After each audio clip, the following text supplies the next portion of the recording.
Um outro problema que fica claro quando você usa o WSL para poder emular o Linux no Windows é que, olha aqui, o PC acabou de startar e dos meus 36 GB de RAM ele já está consumindo 10 GB.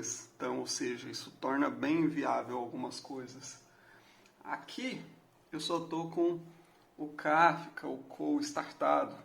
Vou parar tudo aqui para a gente ver se ele reduz.